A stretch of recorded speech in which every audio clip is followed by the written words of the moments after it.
Agora eu pergunto, quando o indivíduo, ou melhor, quando uma sentença desrespeita o Código de Processo Civil, que por sua vez está baseado no Código Civil, que por sua vez tem o objetivo de dar vida ao Código Civil, às relações sociais, pacificar, concluir, dirimir conflitos, e toda a sociedade está sob a égide, sob o comando de uma Constituição. Ora, quando se ofende um artigo de lei, não está se ofendendo a Constituição? Para que Supremo Tribunal? Para que Superior Tribunal? E para que chamar de superior, de Supremo? Para que tudo isso? Para que esse monte de recurso? A troco de quê? Para manter essa empresa? O judiciário é uma empresa com filiais por todos os lados, né? Inclusive nas assembleias legislativas. Né? Nós sabemos disso. Como é que funcionam os legislativos. Né? Bem, artigo 949. Os recursos, vírgula, salvo disposição legal em sentido diverso, vírgula, não impedem a eficácia da decisão. Quer dizer, não existe mais efeito suspensivo, efeito devolutivo. Você recorre, mas é como se você não estivesse recorrendo.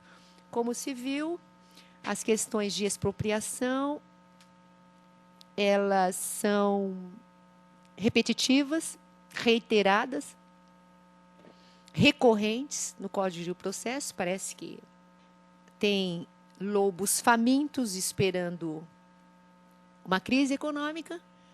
E aí o parágrafo 2º do 949 vai dizer o seguinte: quando se tratar de pedido de efeito suspensivo a recurso de apelação, ou seja, nenhuma apelação mais tem efeito suspensivo, o protocolo de petição que se refere ao parágrafo 2º impede a eficácia da sentença até que seja apreciado pelo relator. Bem, então você tem duas formas de analisar esse parágrafo e deve ser analisado da maneira mais benéfica para a cidadania, qual seja.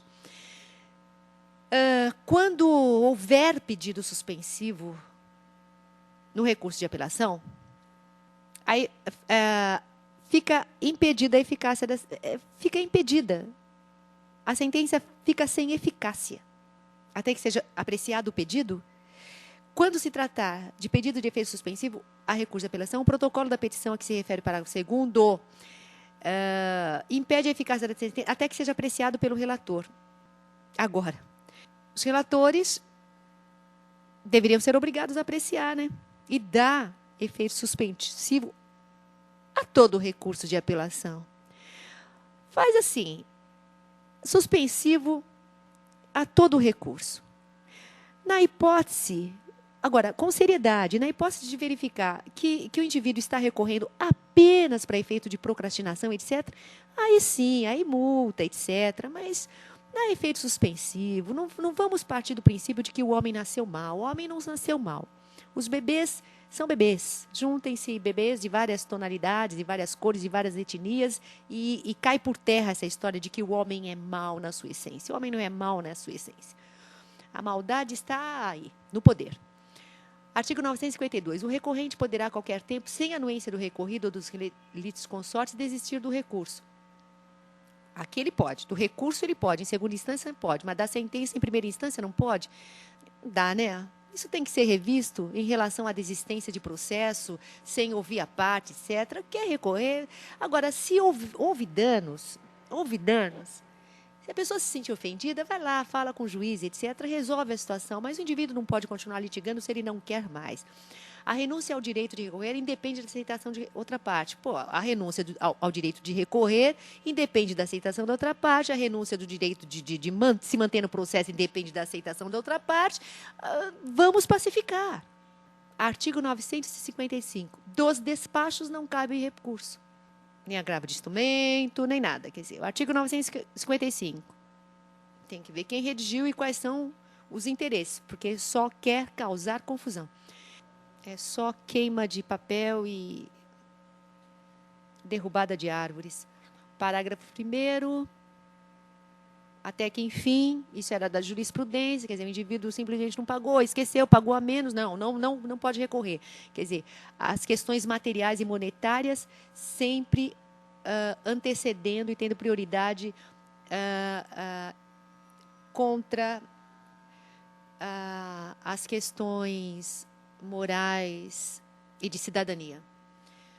Por exemplo, o equívoco no preenchimento de guia, é melhor não nem falar. Da sentença cabe apelação. Da sentença cabe apelação. As questões resolvidas na fase cognitiva, se a decisão a seu respeito não comportar agravo do instrumento, é aquela história do outro artigo que eu me referi, que eu me esqueci agora. Quer dizer, como assim? Eu deixei de entrar com agravo de instrumento, então eu não posso mais falar sobre o assunto? É um impedimento maléfico, mal intencionado e que não deve ser mantido. Tudo bem, não entrei com agravo de instrumento, quer dizer, não paguei, não tinha dinheiro para pagar. Por exemplo, não tinha dinheiro para entrar com agravo de instrumento, não entrei, deixei para resolver as questões na apelação. Agora vem o artigo 963, o artigo não, os interesses que levaram à redação do artigo 963 e me proíbe de apelar se eu não entrei com agravo de instrumento. As custas processuais, elas são altas demais para a parte apelar. Muita gente desiste por conta das custas, que, aliás, deveriam ser nacionais, né? As custas na Justiça Federal, cujos objetos são muito mais complexos, são muito menores do que as custas estaduais. Artigo 965. A apelação devolverá ao tribunal o conhecimento da matéria impugnada. Parágrafo 1º. Serão, porém, objeto de apreciação e julgamento pelo tribunal todas as questões suscitadas e discutidas no processo, resolvidas ou não pela sentença. Então, o 965, parágrafo 1º, ele entra em contradição com... O parágrafo 1º do artigo 965 entra em contradição, colisão manifesta, como dizem os juristas, com o parágrafo único do artigo 963. E quem deve ganhar essa luta é a cidadania. Se a causa versar sobre questão exclusivamente de direito ou estiver em condições de imediato julgamento, o tribunal deve decidir desde logo ali de quando. Eu sugiro inserir o inciso 5º, reformar sentença ou acórdão que estiver em contradição manifesta com súmula do Supremo Tribunal ou do Superior Tribunal de Justiça. Ou juízes de primeira instância e os tribunais passam a admitir a existência do Superior Tribunal de Justiça, passam a justificar os milhões que são desviados dos interesses populares para a permanência dessas cortes medievais, que perdoem os medievais que não têm nada a ver com a escuridão, que se abateu sobre a época, ou então não é impedindo o recurso, é simplesmente dando autoridade aos tribunais superiores, dizendo que a hierarquia está para ser observada por todos. Que história é essa? Independência de juiz para acirrar conflitos, para criar conflitos, para dizer que, sabe, não tem poder em casa, quer ter poder em tribunal, destruindo vida de pessoas, mandando pessoas para o hospital, aprisionando pessoas no tempo. Ora, 50 anos esperando um processo, 50 anos numa prisão. Então, cabe agravo de instrumento contra as decisões interlocutórias. Inciso 10º.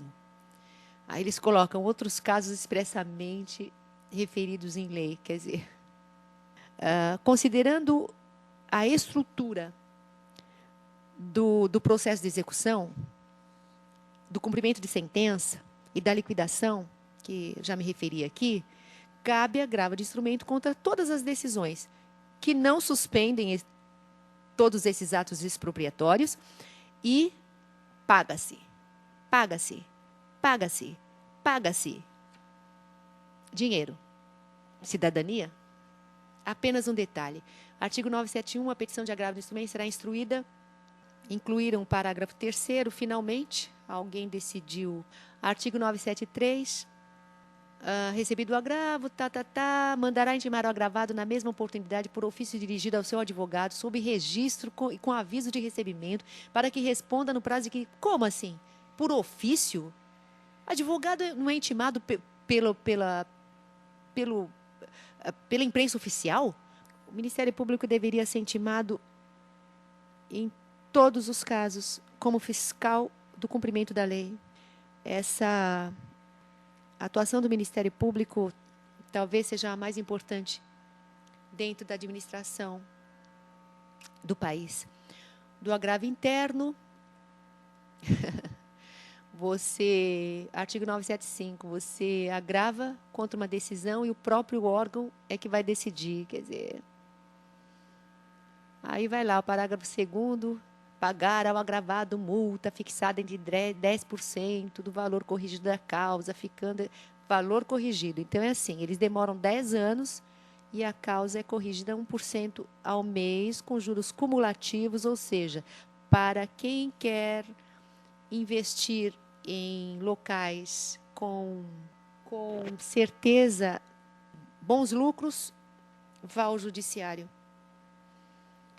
Uma outra questão muito interessante, que daria maior liberdade para os juízes que respeitam, né, a profissão, que sabem da importância do seu trabalho, e também para dar um basta nessa juizite institucionalizada de algumas pessoas que deveriam estar em qualquer lugar, menos sentado, decidindo a vida, a morte, a liberdade sobre bens das pessoas.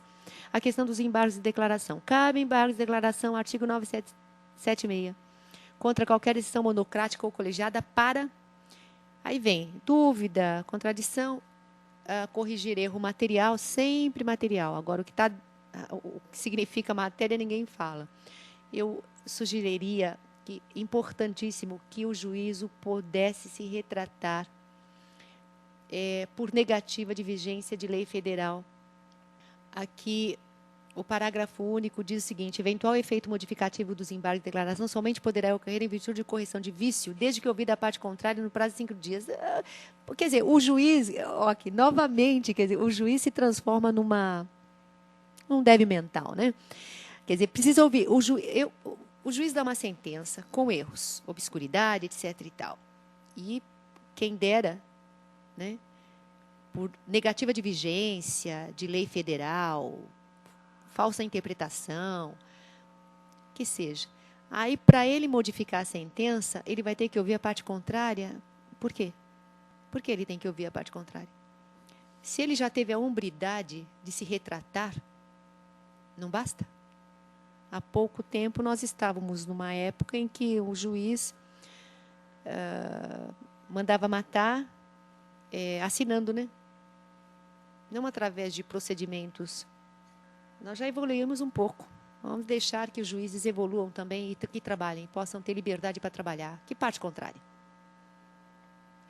Artigo 979. Não se sabe quem escreveu e para que isso. Quando manifestamente protelatórios os embargos, o juiz ou o tribunal condenará o embargante a pagar ao embargado multa não excedente de 5% do valor da causa. Tudo bem. Vamos provar, né? Como é que se prova que são manifestamente protelatórios?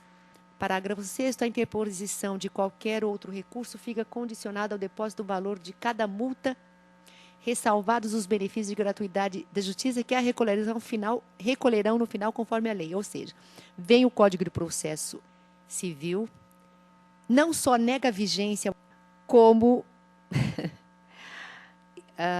revoga a lei.